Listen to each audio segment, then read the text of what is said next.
अगला सवाल दीपिका ने पूछा है, सद्गुरु, आपने एक दर्शन में कहा है कि आपको हर किसी से वैसे ही पेश आना चाहिए जैसे आप मुझसे पेश आते हैं।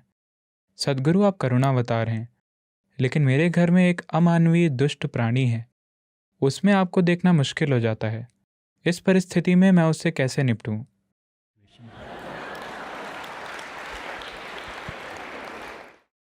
शादी के कितने सालों में यह विकास होता है, या ये एक पतन है? मुझे यकीन है कि एक समय में वो एक शानदार, रोमांटिक, बढ़िया आदमी थे। मैं नहीं जानता कि शादी के कितने सालों में वो एक दुष्ट जीव बन जाते हैं। और आपकी कितनी भूमिका है एक दुष्ट जीव के निर्माण में?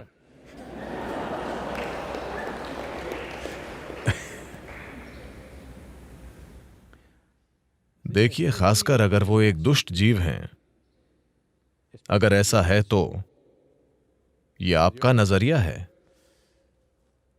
लेकिन खासकर अगर कोई व्यक्ति एक दुष्ट जीव है आपके घर में या आपके ऑफिस में या आप जहां भी हैं,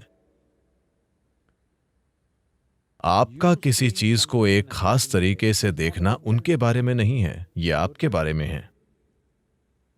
क्या आप अपनी आंखों को, अपने मन को, अपने दिल को, अपने शरीर को सुखद रखना चाहती हैं या दुखद? आप इस बारे में अपना मन बना लीजिए।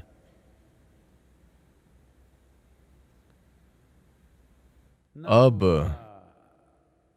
अगर आप उन्हें देखती हैं, मैंने कहा कि उस दुष्ट जीव को भी आप कृपया ऐसे देखें जैसे कि वो मैं हूं। मैं आपसे ये नहीं कह रहा हूं कि आपको उसकी शिक्षाओं को सुनना है या उससे नए अभ्यास सीखने हैं। नहीं, मैं कह रहा हूं कि अगर आपने मुझे देखा है आदर, भक्ति, प्रेम, स्नेह के भाव के साथ, जो भी आपकी भावना है, अगर आपके पास वो है तो कृपया हर चीज को उसी से देखिए। क्योंकि मैं बस ये कह रहा हूं कि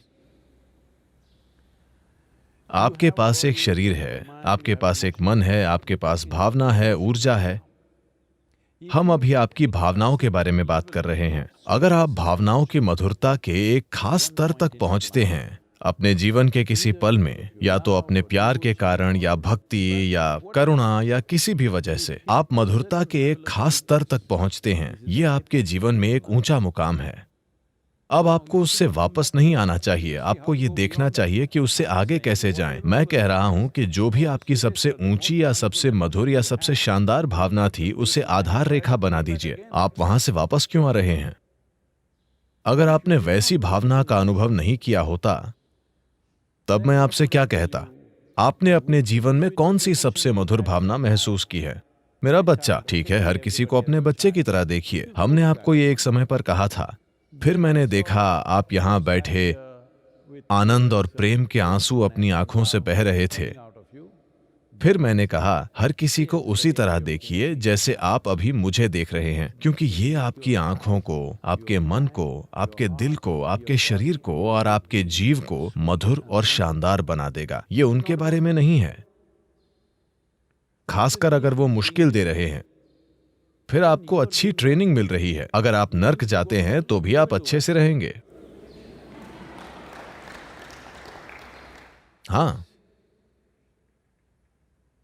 क्योंकि किसी ने आपको गारंटी नहीं दी है। क्या मैंने आपसे कभी कहा है कि मैं आपको स्वर्ग का टिकट दिला दूंगा?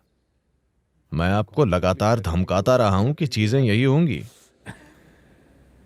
तो आपको समझना होगा कि यह आपके रूपांतरण के बारे में है।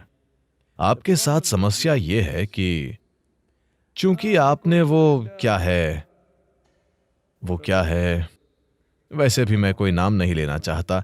आपने वो सारी रोमांटिक किताबें पढ़ी जब आप एक टीनेजर थे और फिर आपने हर तरह की चीजों की कल्पनाएं कर लीं। सबसे पहले तो आप खुद के साथ ईमानदार नहीं हैं। आपके हार्मोन असर दिखा रहे हैं। अचानक आप किसी को देखते हैं, वाह, मुझे यकीन नहीं होता वो इतनी सुंदर है, वो कितनी जबरदस्त है, वो कितना हैंडसम है, वो कितना अच्छा है, हर चीज जो वो करता है। आप खुद को बकवास से भर रहे हैं।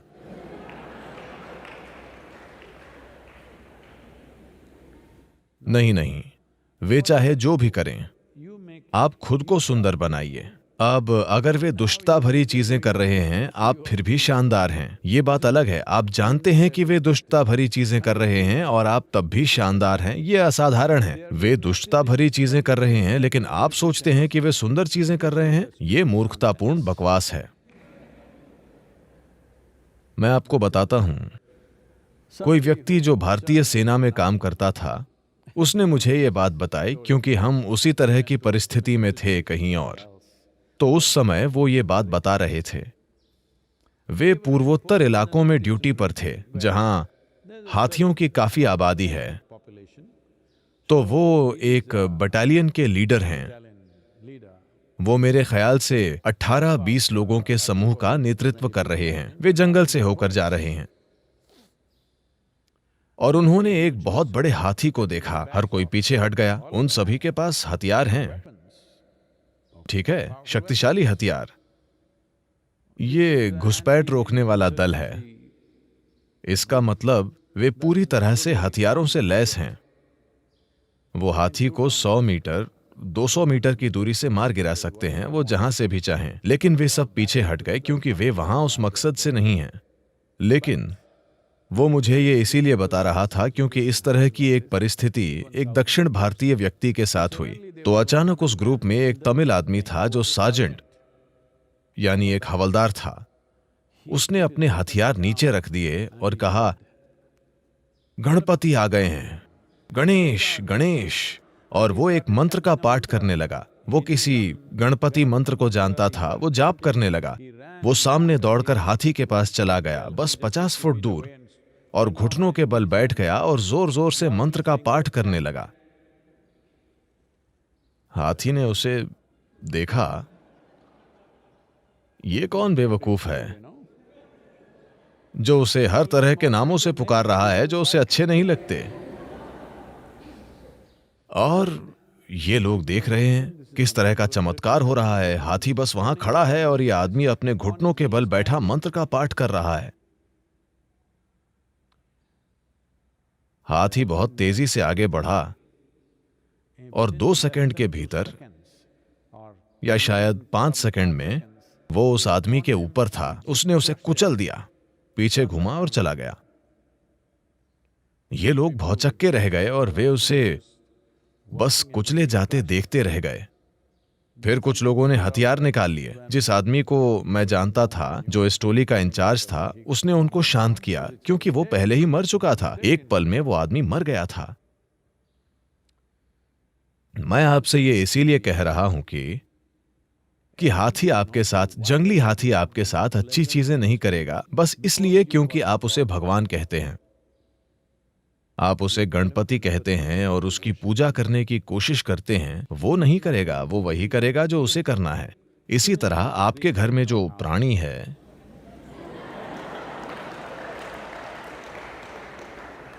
वो वही करेगा जो उसे करना है, जो भी उसका गुण है। मैं सिर्फ आपके बारे में बात कर रहा हूं। आप हमेशा जीवन को एक रिश्ते के रूप में सोचते रहे हैं। नहीं नहीं, मैं चाहता हूं कि आप समझें, आपके पैदा होने से पहले या जब आप पैदा हो रहे थे तब भी आपका अपनी मां के साथ भी कोई रिश्ता नहीं था। यह बहुत अलोकप्रिय होने वाली है, ये लोग मेरी आलोचना करेंगे, लेकिन कृपया इसे देखिए।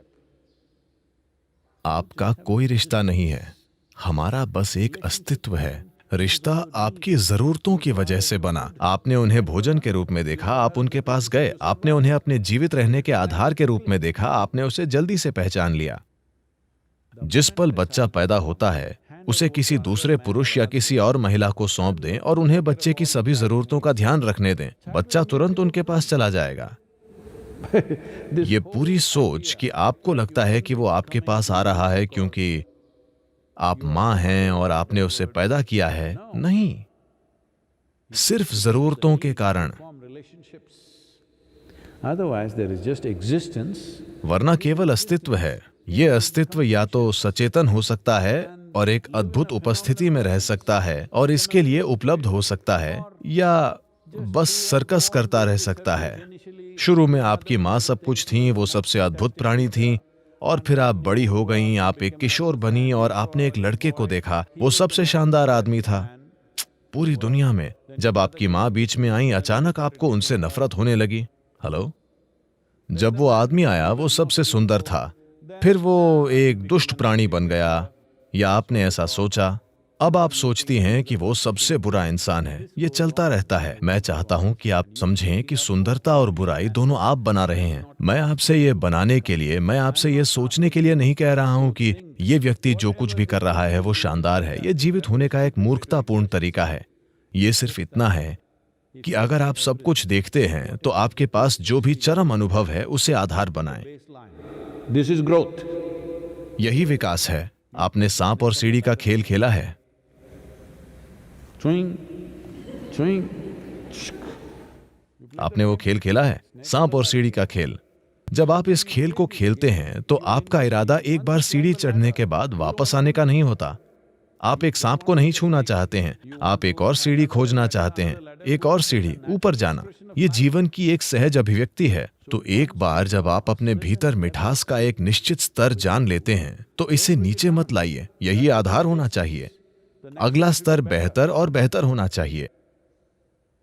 इसीलिए जब मैंने कहा अभी आप यहां पर परमानंद के आंसुओं और मेरे साथ ऐसे प्यार से बैठे हैं, Then I said, let this be the basis. फिर मैंने कहा ये आधार होना चाहिए, इससे नीचे मत जाइए। हर चीज को इस रूप में देखें, कम से कम इतना तो होने दें। अगर ये लगातार हो रहा है, बार बार हो रहा है, तो निश्चित रूप से आप एक और सीढ़ी ले लेंगे। बस थोड़ा सा समय लगेगा। नीचे मत आइए, मैंने बस यही कहा है। और कृपया उसका एक बुरे प्राणी के रूप में वर्णन न करें। बेचारा आदमी।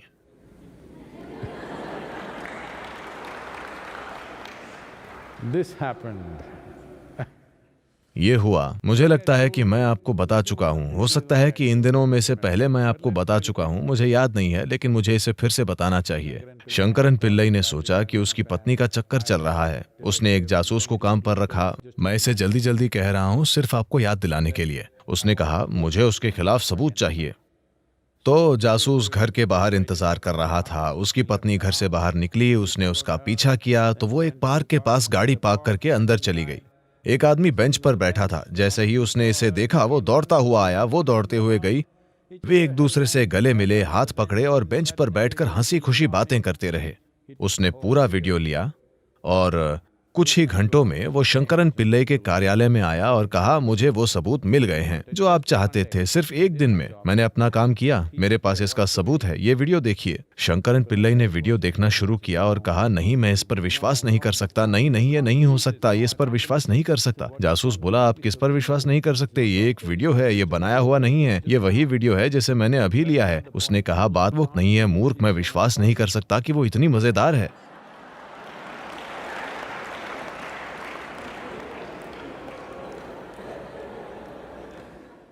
इसलिए After 15 days is over, 15 दिनों के बाद जब आदमी कहीं दूर चला जाता है तो आप देखेंगे कि वो कितना मजेदार था। खुद के साथ ऐसा मत कीजिए।